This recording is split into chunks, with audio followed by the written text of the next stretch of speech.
every other winter I've lost hundreds of thousands of dollars. We're like, what can we do? Because it's a serious supply demand issue that I deal with every single winter. On average, we were doing $350,000 to $400,000 a month from January, February, and March, which are my 3 down months of the year. Yeah, so I'm Trent Husky. I'm the owner of Husky's Paint Design. I've been in business for almost 8 years now.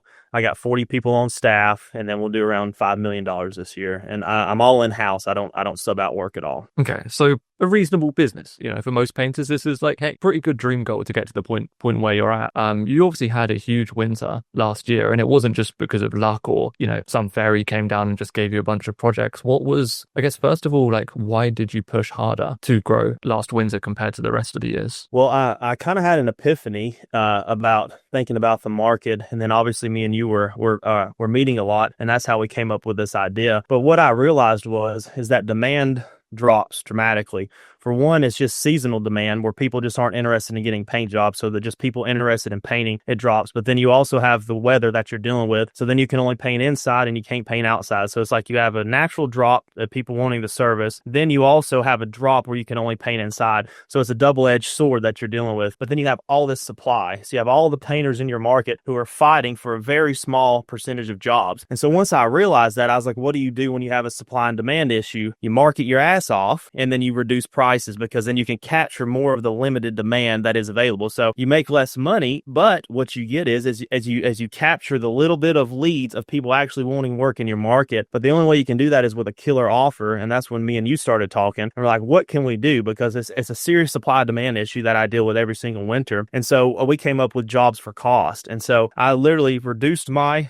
job price to what it costs me, and that includes my overhead. So that's just not my painter's cost, because I have a lot of overhead. I have a nice office. I have to do vehicle maintenance. I have to pay for all my office staff. I have insurance costs. I have a ton of overhead. And so I calculated what my hourly rate would be for my painters plus my paint and then plus my office staff. And that came out to $55 an hour just for me to break even. And so once I knew my break even cost, we called it a jobs for cost, and we started marketing the heck out of it. And then I ran a bunch of different variations, and we ran that all winter, and we killed it. We killed it with that offer. We'll do it again this winter. Do you remember how much you did off of it, or was there any in particular months you remember the revenue you had? Yeah, so I know we were on average we were doing $350,000 to $400,000 a month from January, February, and March, which are my 3 down months of the year. We can only paint inside from December 15th all the way to about March 15th. And so in my market, I can run exteriors till the middle of December. But my whole thought process is I was fine breaking even. Every other winter I've lost hundreds of thousands of dollars because I'll give my guys a bunch of shop time because I don't want to lose my men. So I was like, if I could just break even on a winter, that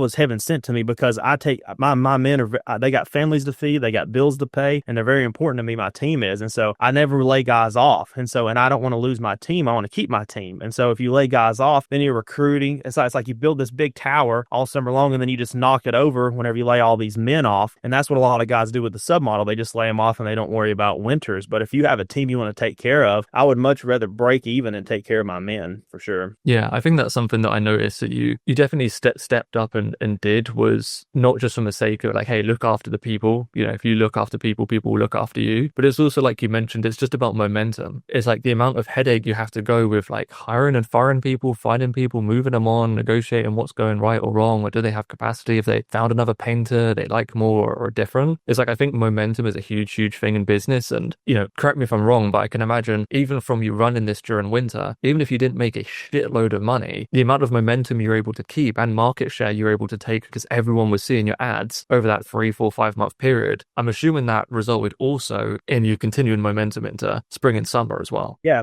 because in the past I've always had to I still do it, but I scale in the spring. But where I was getting so much lead flow, I was actually able to onboard guys in the winter. So by the time spring hit, I'd already recruited, onboarded, and trained before spring hit. So I came into the spring where normally I'm behind the lull by a month because I'm recruiting right before spring hits. I'm hiring, and then I'm training, and then I'll waste a month of spring revenue where I just came into spring full force with extra men. And then it's actually way easier to recruit during the winter because guess what? All your competitors are laying their guys off because they can't make it through the winter because they're not willing to sacrifice for the team. So I was able to pick up 6 extra guys during the winter, had them trained and onboarded by the time my spring rush hit. Yeah, that's crazy. There's not many guys that say they grow their team during winter, but it's it's doing the things that most people aren't willing to do, which is pushing harder, taking accountability, taking a little bit less profit to look after your people. And I think it's a testament to you and how you run the business, that you run a great fucking business. It's profitable, you're moving, you're growing, and it's because of the actions that you decide to take as well and lead the company. Well, I think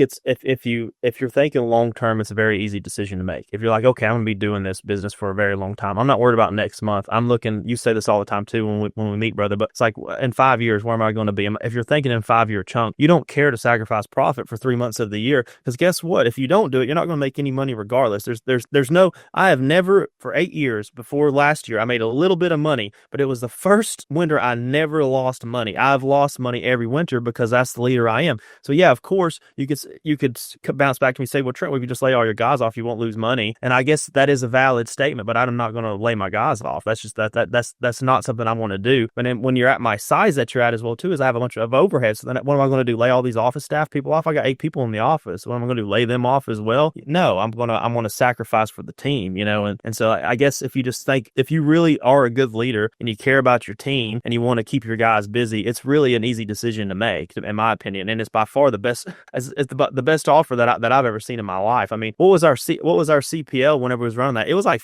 $45-$50 a lead. It was insane. I mean, and I've never been able to replicate that, but I think I will again this winter whenever we do it again. Yeah, you're running it again. I think I'm having flashbacks to when we were talking about this, and I'm pretty sure I remember you saying there was 1 month, maybe it was in January. I'm pretty sure you closed like 200K just off of like the Facebook ads from running that offer. There was a month where you were like, dude, this is fucking insane. Oh yeah, it's crazy. Yeah. So like, for anybody listening, just like background, I do a lot of marketing activities. Facebook is just one part, but Facebook by far generated us more sales than anything else last winter by far and none. I mean, it was just crazy. The CPL cost per lead was so cheap. It was baffling, to be honest with you. And we were selling them like crazy. Like my salesmen, I got 3 salesmen. Whenever they were walking up to the doors, people were like, "Oh, I saw Trent's ad." Like I'd already like pre-sold them and built the trust before they even walked in the door. Like their close rates were much higher as well too. As a team, we averaged a 40% close rate. Last winter, we were selling at 55%. I mean, it was just, you know what I mean? Because it was a cheaper price. I mean, so it's like I'd already built all the trust. It's like they were just taking orders. I mean, they were freaking loving it,